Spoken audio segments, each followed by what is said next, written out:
नमस्कार दोस्तों, मैं एस के चौधरी इंडीड कोचिंग की ऑनलाइन क्लास में आपका स्वागत करता हूं।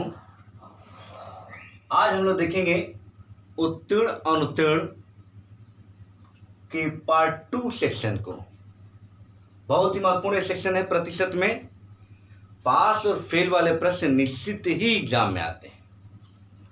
तो पिछले क्लास में कल हम लोगों ने उत्तीर्ण अनुत्तीर्ण का पार्ट 1 देखे थे।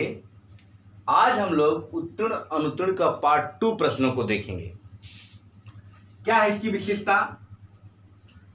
पिछले प्रश्न की विशेषता ये थी, जो हम लोग देखे थे उसमें विषय दिए होते थे। इस बार विषय नहीं देगा, उत्तीर्ण होने की कंडीशन देगा अभ्यर्थियों की, चाहे एक अभ्यर्थी की, चाहे दो अभ्यर्थी की, चाहे तीन अभ्यर्थी की। अगर कोई अभ्यर्थी किसी परीक्षा में शामिल है, ठीक है ना, तो किसी भी परीक्षा में शामिल होने वाले चाहे जितने अभ्यर्थी हैं, उन सभी अभ्यर्थियों की उत्तीर्ण होने की कंडीशन समान होनी चाहिए। होती भी है कि नहीं? किसी भी परीक्षा में अगर दो चार लोग बैठे हैं तो पास होने का जो न्यूनतम अंक निर्धारित किया गया है उस सभी को पाना ही पड़ेगा, तभी जाकर वो पास होगा। तो उसी आधार पर हम लोग आज देखेंगे एक अभ्यर्थी के उत्तीर्ण होने वाले प्रश्नों को और दो अभ्यर्थी के उत्तीर्ण होने वाले प्रश्नों वाले सवालों को। पहला सवाल है एक अभ्यर्थी से। जैसे देखिए, किसी परीक्षा में एक अभ्यर्थी को उत्तीर्ण होने के लिए 40% अंकों की आवश्यकता है। वो 85 अंक प्राप्त करता है और 35 अंकों से फेल हो जाता है। तो परीक्षा में निर्धारित अधिकतम अंक क्या है? कुछ नहीं करना मित्रों। देखिए, एक ही अभ्यर्थी, यहाँ दो अभ्यर्थी नहीं है, तो उसकी उत्तीर्ण होने की कंडीशन प्रतिशत में क्या है और अंकों में क्या। अगर ये निकाल लिए तो फिर कुछ है नहीं। अधिकतम अंक का मतलब 100% का मान निकालना हो। तो कह रहा कि एक अभ्यर्थी के उत्तीर्ण होने के लिए 40% अंकों की आवश्यकता है। प्रतिशत में कितना अंकों की आवश्यकता है? 40%। तो हमने यहाँ प्रतिशत में उत्तीर्ण होने की जगह 40 लिख दिया। और अंकों में उत्तीर्ण होने के लिए क्या कंडीशन होगी, इसको देखते हैं। करो 85 अंक पाया है कितने अंक? 85 अंक। और कितने अंकों से फेल हो गया? 35 अंकों से फेल हो गया मित्रों। तो जब 35 अंक से फेल हो जाएगा तो पास होने के लिए क्या करना होगा? 85 अंक पाया है, 35 अंकों से फेल हो गया है, तो पास होने के लिए 35 अंक जोड़ देना पड़ेगा। बस कुछ नहीं करना है। तो जो 35 अंक, जितने अंकों से कोई अभ्यर्थी फेल हो उसी अंक को जोड़ देंगे, तो ये उत्तीर्ण होने का अंक वाली वैल्यू आ गई। ये उत्तीर्ण होने की प्रतिशत वाली वैल्यू आ गई। तो अब आपको बहुत आसान हो कि 40% का मान पता हो गया अंकों में, तो 100% का मान क्या होगा? तो बिल्कुल 40% का मान, इसको जोड़ेंगे तो हो जाएगा 120। 1% का मान 120/40, तो 100% का मान 120/40 गुणे 100 कटा देंगे, 4 × 12 यानी 300 हो जाएगा मित्र उस परीक्षा का अधिकतम अंक। कितना आसान है। जहां एक अभ्यर्थी वाले सवाल आए और एक कहे कितने अंकों से फेल हो जा रहा है ना, तो उसी अंक को जोड़ देंगे मित्र। ठीक है। दूसरे तरह के सवालों को भी हम लोग देख लेते हैं। दूसरा सवाल है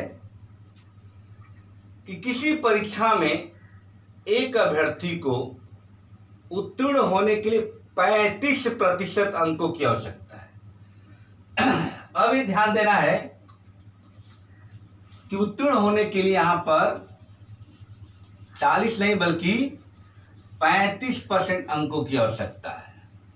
कोई बात नहीं, जो भी रहे पासिंग कंडीशन लिख देंगे। तो ये कह रहा पासिंग कंडीशन है 35%।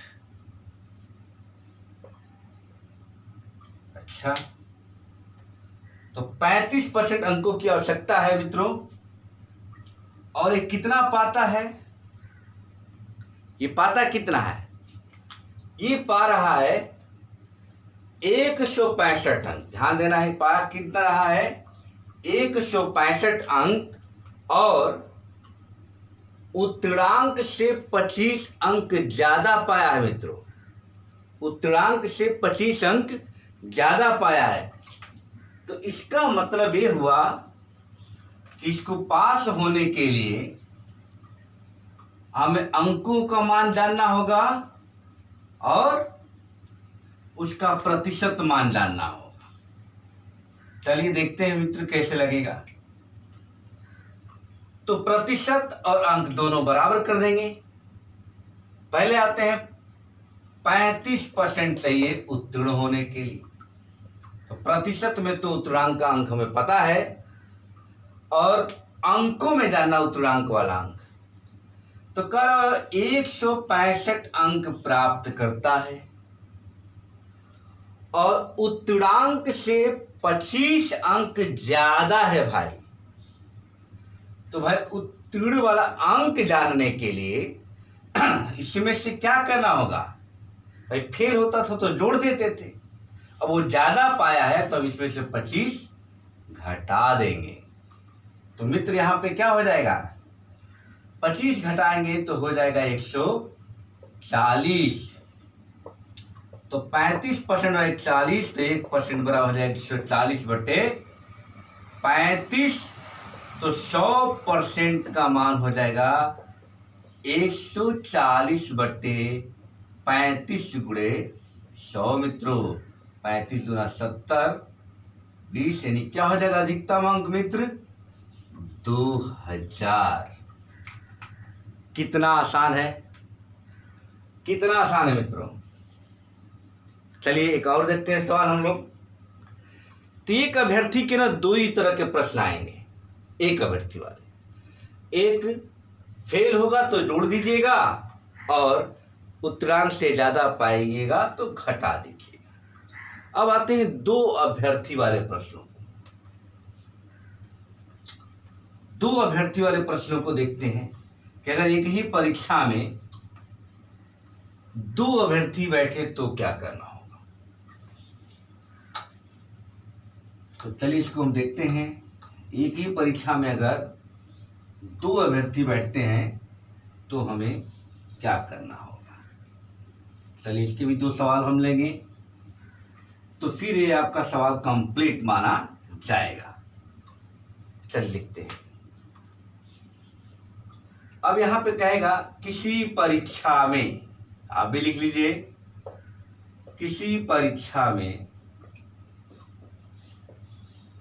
दो अभ्यर्थी हैं। कितने हैं? दो अभ्यर्थी। एक अभ्यर्थी ने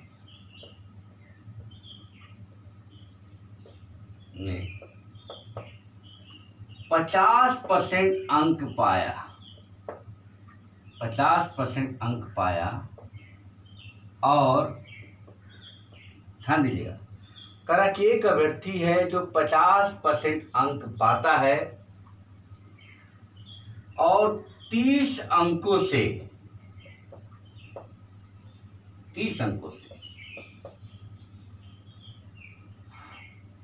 50% अंक पाता है और 30 अंकों से फेल हो जाता है।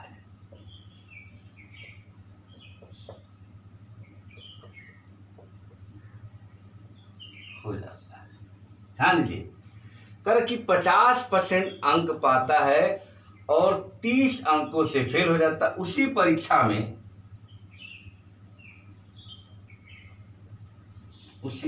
में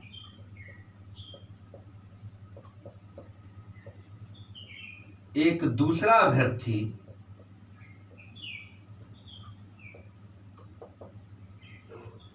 40% अंक प्राप्त करता है और 60 अंकों से फेल हो जाता है, और 60 अंकों से फेल हो जाता है।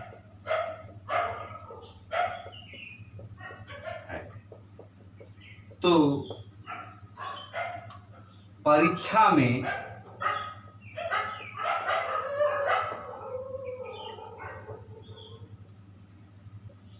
अधिकतम अंक, न्यूनतम अंक क्या होगा?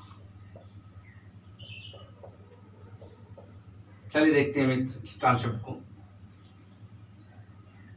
क्योंकि एक ही परीक्षा है ना, तो चाहे एक परीक्षा में जितने अभ्यर्थी हो, चाहे एक हो चाहे दो हो, उनकी उत्तीर्ण होने की कंडीशन क्या होनी चाहिए मित्र? आपस में समान होनी चाहिए कि नहीं? एक ही परीक्षा है, तो एक ही परीक्षा है तो उत्तीर्ण होने की कंडीशन समान होगी। तो पहले हम इनकी उत्तीर्ण होने की कंडीशन निकालेंगे। चलिए, पहले अभ्यर्थी के बारे में कहा गया कि वो 50% अंक पाया है, 50% अंक पाया है और 30 अंकों से फेल हो गया है। तो पास कब होगा? जब इसको हम 30 अंक दे देंगे मित्र। समझ रहा है कि नहीं? इसकी हमने पासिंग कंडीशन निकाल लिया। दूसरे व्यक्ति के बारे में कहा 40% अंक पाया है और कितने अंकों से फेल हो गया है? कितने अंकों से फेल? 60 अंकों से। तो पास कब होगा मित्र? कब होगा? जब इसको हम 60 अंक दे देंगे। तो ये भी अभ्यर्थी पास हो गया और ये भी अभ्यर्थी पास हो गया। और चूंकि एक ही परीक्षा में है तो दोनों की पासिंग मार्क्स आपस में बराबर होंगे। अब इसी को पक्षांतर और छंतर करके चाहे जो सवाल पूछे हम लगा सकते हैं। तो चलिए देखिए, पक्षांतर के तरीका होता है कि प्रतिशत को एक साइड, अंकों को एक साइड। तो चलिए हम हल करते हैं। 50% ए है और 40 इधर आया है तो -40%, और 60 इधर ये जाएगा तो -30 हो जाएगा। यहाँ क्या बच जाएगा? 10% बराबर क्या हो जाएगा? 30। तो 1% बराबर इतने बट्टे में 10, तो 100% बराबर क्या हो जाएगा? गुणे 100 कटा देंगे। यहाँ पे क्या हो जाएगा मित्र? अधिकतम अंक हो गया इसका इस परीक्षा में 300 अंक। बस कुछ नहीं है, अधिकतम अंक 300। एक तो उत्तर हम निकाल दिए, अधिकतम अंक 300 पाएगा। लेकिन कह रहे न्यूनतम अंक, तो न्यूनतम अंक का मतलब पासिंग अंक, प्रतिशत में अंक में। तो चाहे इसका मान निकाल लीजिए चाहे इसका मान निकाल लीजिए। तो आपको पता है कि 10% का मान 30 है तो 1% का मान 3 होगा ना। तो 1% का मान 3 है तो 50% का मान क्या हो जाएगा? बोलिए। 50% का मान हो जाएगा 150। 100% का मान 300 तो 50% का मान 150, और उस 150 में 30 अंक जोड़ देंगे, 150 में 30 अंक जोड़ देंगे तो न्यूनतम अंक कितना हो जाएगा? 180 अंक। यानी पास होने के लिए 180 अंक की आवश्यकता है। अब कहें सर आप इससे क्यों निकाले? इससे भी तो निकाल सकते हैं, बिल्कुल निकाल सकते हैं भाई। ये भी तो पासिंग मार्क, ये भी वही आएगा, उतना ही आएगा। चलो देखते हैं। 1% का मान कितना आया था? 3। तो 40% का मान 120 और उसमें 60 जोड़ दो, तो 120 में 60 जोड़ दोगे मित्र तो भी कितना आया? तो भी 180 अंक आया कि नहीं आया? बस कुछ नहीं करना है। चाहे कितनों रख देता, 3 अभ्यर्थी होता ना, तो एक अभ्यर्थी का उत्तीर्ण, दूसरे का उत्तीर्ण, तीसरे का उत्तीर्ण, सभी को बराबर कर देते। क्लियर है मित्र? लगा लेंगे ऐसे प्रश्नों को, उतार लीजिए। आगे हम लोग और देखते हैं एक और परीक्षा को।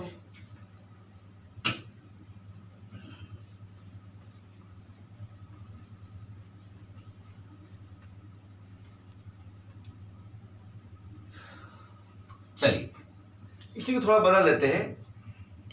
किसी परीक्षा में 2 अभ्यर्थी हैं। एक अभ्यर्थी ने 50% की जगह हम कर दे 50% की जगह हम कर दे 30% अंक पाया, 30% अंक पाया और 50 अंकों से फेल हो गया। 30% अंक पाया और 50 अंकों से फेल हो गया। उसी परीक्षा में एक दूसरा अभ्यर्थी 50% अंक पाता है और उत्तीर्णांक से, ध्यान देना है, उत्तीर्णांक से 30 अंक ज्यादा पाता है। 50% पाता है और थोड़ा सा बदलना पड़ेगा कॉन्सेप्ट को।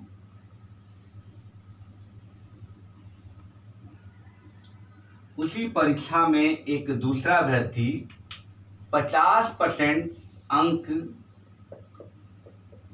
पाता है, जो उत्तीर्णांक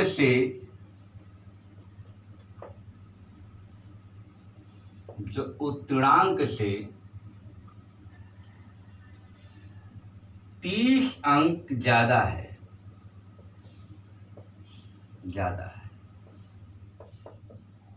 तो परीक्षा में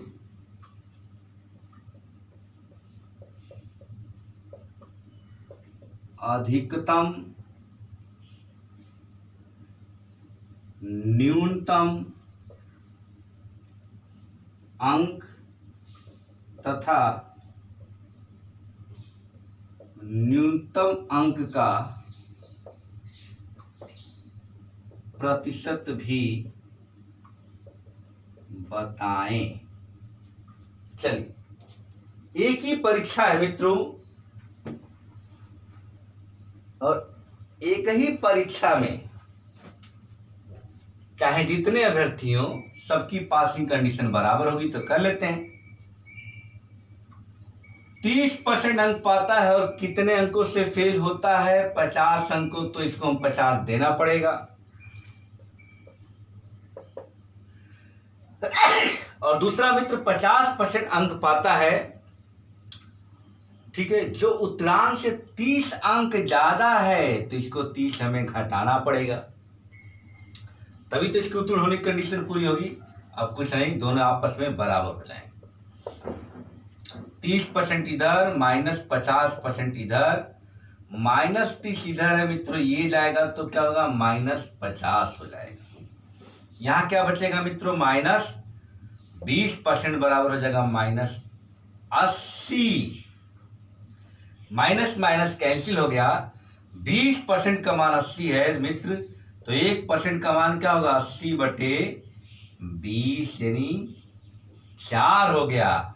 तो 100% का मान क्या होगा मित्र? तो 4 × 100 यानी 400 हो गया। क्या? अधिकतम अंक। 400 मित्र हो गया अधिकतम अंक। तो एक का उत्तर मिल गया मुझे, अधिकतम अंक। और न्यूनतम अंक पूछा जाए तो चाहे इसका पूरे का मान निकाल दीजिए, चाहे इसका निकाल दीजिए। 1% का मान 4 है तो 30% का मान 120 होगा ना मित्र, और उसी में 50 जोड़ देंगे तो क्या हो जाएगा? 170। चाहे यहां से निकाल लीजिए कि 100% का मान 400 है तो 50% का मान क्या होना चाहिए? 200 अंक, और उसमें से 30 घटा दिए तब भी तो 170 आ रहा। तो न्यूनतम अंक हो जाएगा 170 अंक। कैसे होगा? क्योंकि चाहे इसका मान निकालिए चाहे इसका मान निकालिए। कैसे निकालेंगे? सिंपल है कि 1% का मान है, हमने यहां से निकाला है ना, 1% का मान कितना आया? 4। तो 30% का मान क्या हो जाएगा? तो 4 × 30 = 120। अब यहाँ पे 50 अंक है तो इस 50 को जोड़ देंगे तो 170 अंक आ गया। और दूसरा है कि न्यूनतम अंक का प्रतिशत भी बताए। अब मित्र ये बताइए, आपको प्राप्तांक पता हो, पूर्णांक पता हो, तो प्रतिशत अपना कैसे निकालते हैं? वही चीज कि प्राप्तांक बटे पूर्णांक। पूर्णांक ने अधिकतम अंक 400 पाया है, न्यूनतम अंक 100, अब गुणे हम 100 कर देंगे तो यही प्रतिशत में आ जाएगा मित्र। गुणा कर देंगे, 4 से कटा देंगे, 4 चौके 16 हो जाएगा, 4 दूना 8 हो जाएगा, 4 पचे 20, 42.5%। यानी इसको प्रतिशत में 42.5% चाहिए। ठीक है। वास्तविक न्यूनतम अंक 170 अंक और अधिकतम अंक कितना हो गया? 400 अंक। कितना आसान है मित्रों। बस ये ध्यान देना है कि उत्तीर्ण होने की कंडीशन किसी भी परीक्षा में समान होती है, ये ध्यान देना है। एक और सवाल कर लेते हैं, एक और सवाल देखते हैं मित्रों।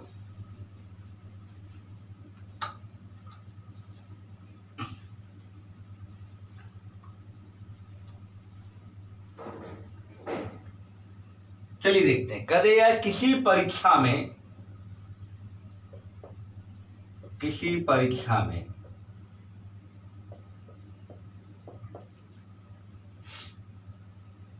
एक अभ्यर्थी को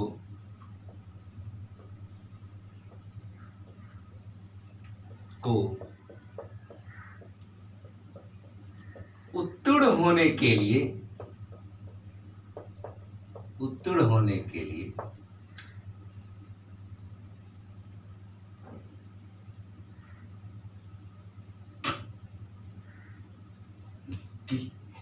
गलत हो गया। किसी परीक्षा में एक अभ्यर्थी ने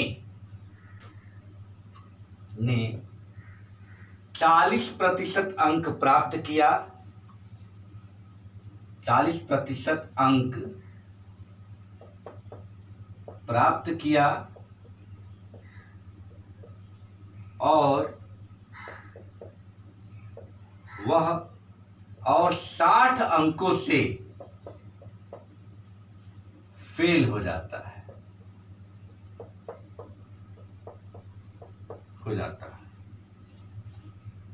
उसी परीक्षा में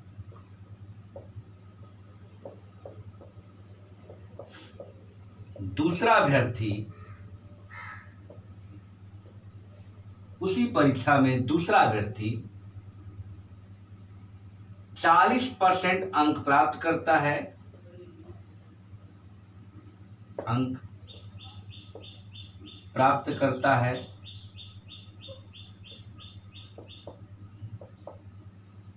और 80 अंकों से फेल हो जाता है।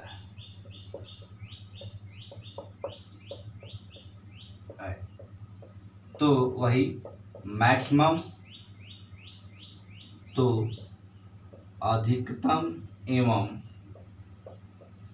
न्यूनतम अंक क्या होगा। चलिए मित्र देखते हैं।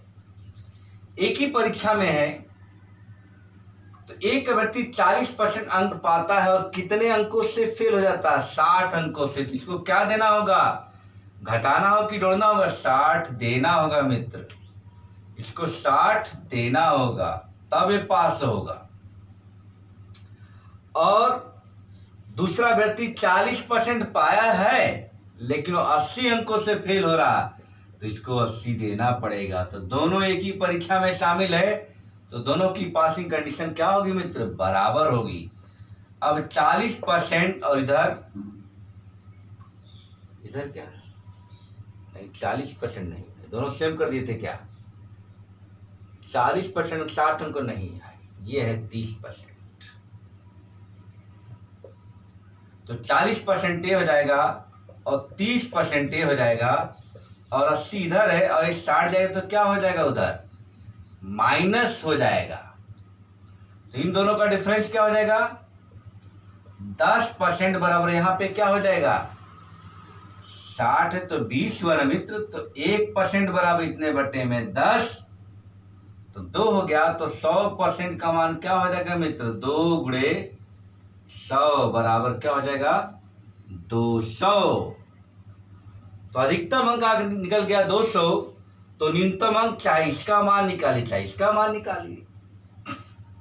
तो चलिए देखते हैं 1% का मान क्या है 2, तो 40% का मान 80, और 80 में 60 जोड़ दो मित्र, तो कितना हो जाएगा 140 अंक हो जाएगा न्यूनतम। चाहे इधर से निकालिए, 1% का मान 2 है तो 30% का मान 60, और 60 और 80 जोड़ेंगे तो भी तो 140 अंक आएगा। कितना आसान है मित्रों। तो इस तरह से आप पास और फेल वाले प्रश्नों को आप आसानी से कर सकते हैं।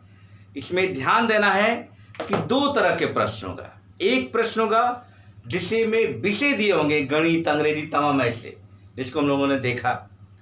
आज था दूसरा टाइप कि अगर पासिंग कंडीशन दे दे तब क्या करेंगे। तो बस यही करना होगा कि 2 अभ्यर्थी हैं तो उनकी पासिंग कंडीशन निकाल के बराबर कर दीजिएगा, और जो पूछेगा आप निकालिएगा। एक अभ्यर्थी है तो उसको उन्हें बताया ही था। तो आज इतना ही। कल हम लोग आएंगे चुनाव उम्मीदवार वाले प्रश्नों को लेकर। तो धन्यवाद। पसंद आए तो इसे लाइक कीजिए और शेयर कीजिए। बीओ परीक्षा के लिए पास और फेल वाला ये भी सेक्शन बहुत ही इम्पोर्टेंट है। तो इस पर जाकर खूब प्रैक्टिस कीजिएगा, लगाइएगा। जो सवाल ना आएगा कमेंट बॉक्स में हमें कमेंट कीजिएगा। तो धन्यवाद। लाइक, शेयर और सब्सक्राइब जरूर कीजिए।